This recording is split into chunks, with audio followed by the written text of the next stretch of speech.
Thank you, Mr. Speaker. I think that the key today, the fact that we're visited by all of the doctors that I really appreciate came down today, is that the doctors feel disrespected.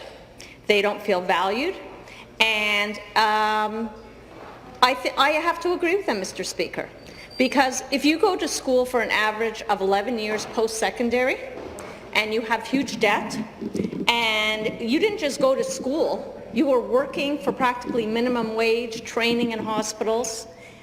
You were very competitive in high school to get the marks, to get into medical school, and everything that you've dedicated your life, you care about your patients, you care about your staff, you care about your neighbourhood and your families. We know so many doctors who also volunteer in their communities. They're community-minded people, but they also deserve our respect and the respect of their patients as well as the government and all the bureaucracies. And when the doctors are being told more money is being put into health care, but we are cutting your service fees, they are insulted. It's plain and simple, Mr. Speaker. They are insulted because, yes, they understand that the population is aging. They understand that there are new treatments that are more expensive, that patients are living longer, that we can do more for our patients to keep them living longer with a better quality of life, but that it costs. And they expect the government to plan for this. They don't expect to see money wasted on eHealth when the government could have very easily gone to Alberta. I implemented electronic health records in a medical clinic myself. I know it's not easy. I know it's expensive. But this government managed to spend close to $2 billion and not achieve its goal when Alberta had already achieved the goals, and the government could have easily gone to Alberta and saved all that money. The government didn't have to move the gas plants, and it could have saved the billions of dollars. The government didn't have to give bonuses to Pan Am executives, and the list goes on, Mr. Speaker. So the reason the doctors came down today, the reason the doctors feel disrespected is because they see money being spent on things outside healthcare and inside healthcare, yet their fees are slashed. They are treated as government employees when it suits the government, and as small business owners the rest of the time.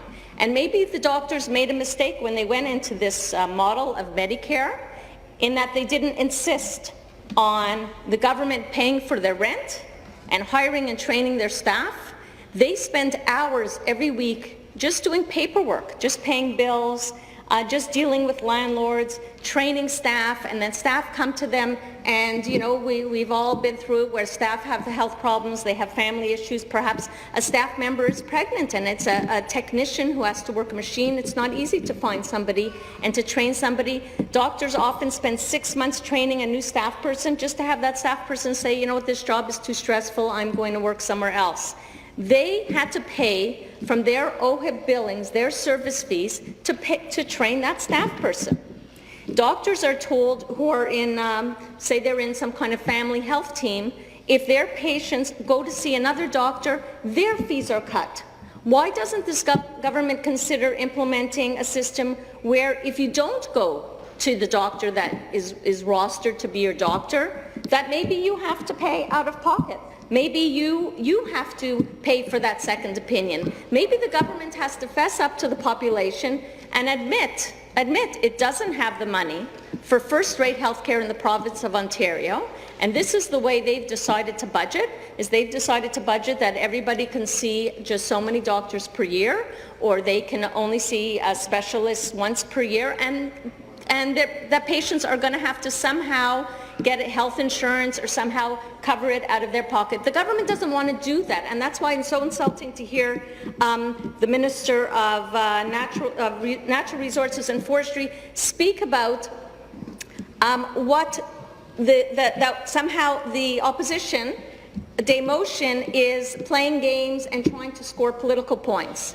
The fact that the government has decided to try to balance their healthcare spending because they've hit a brick wall in terms of their spending capacity, that they're trying to balance it by cutting and slashing doctors' fees, is exactly because they are trying to politically solve the solution without upsetting patients. If they try to limit access to health care, well, that's a lot of voters. That's a big voting group. Doctors cannot go on strike, and doctors wouldn't go. We know that our doctors wouldn't go on strike even if they had the right to strike. We are well aware of that. We are well aware that the doctors wouldn't do some kind of work to rule the way we've seen with other public sector workers. They wouldn't say to their patients, no, I'm not giving you a renewal for your prescription. I'm not rewriting the prescription that you lost on the way home from your visit to the doctor. Why don't I send it to the Ministry of Health and have you get it from them?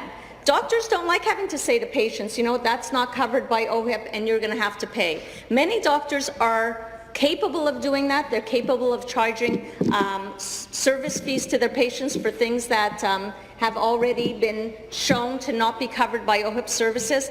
They don't like doing it.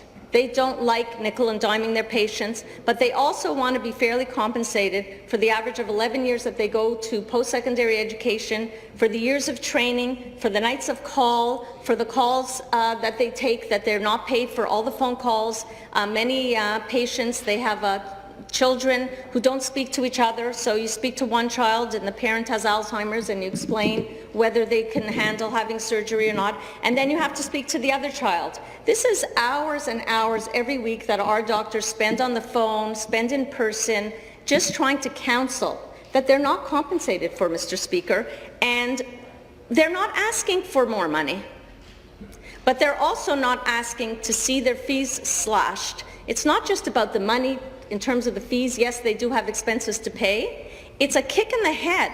That's what's upsetting them. That's why they take time out of their busy lives. We saw some doctors came with their children today, which reminds us that they have children who want to go to hockey, like my colleague here. They want to take their kids to hockey. They want to take their kids and see their kids in the school play. Well, it's not easy to take time off when you have sick patients who have appointments. You have emergencies, you're on call. We've heard doctors speak to us about getting ready to go home from the hospital after a long day and then seeing an emergency come in and realizing that there's not enough staff to deal with so many emergencies at the same time, and they decide to stay and help out. That's the doctors that we want in this province, Mr. Speaker. That's the doctors that our patients, that the patients of the province deserve. And I think that we're put here as parliamentarians to ensure that the priority is health care, and the best health care. And if too much money is going to bureaucracies, then we have to address that. And we don't need necessarily to build always more hospitals. Yes, some areas are underserviced in terms of hospitals, but perhaps maybe with existing hospitals we can have surgeries go on in the evenings or surgeries go on in the weekends. That a lot of times patients are misled by politicians in thinking that a new hospital in their area is going to mean more access to health care. Well, a new hospital needs doctors and nurses and equipment to run, and sometimes we're better off putting more equipment, more doctors and nurses into an existing hospital rather than just building new hospitals, unless we have put aside the money. Obviously, we prefer new hospitals, but we also have to have the money in place to have adequate healthcare professionals and equipment to run those hospitals. So I think that, to wrap up for this side of the House today, I just want to mention very quickly that the Ontario population at 13.6 million, with 320,000 patients treated per day by our doctors, 5.9 million patient visits to emergency rooms every year, 59 million patient visits to family doctors, 57 million patient visits to specialists, and 50 hours of work per week, most of the doctors, and 22 hours a week of call. And all I want to say from this side of the House is thank you, thank you, thank you. We couldn't have the type of province where people all over the world, they don't just want to come to Canada, they want to come to Ontario, and one of the reasons is the fantastic healthcare system we have. Thank you very much, Mr. Speaker.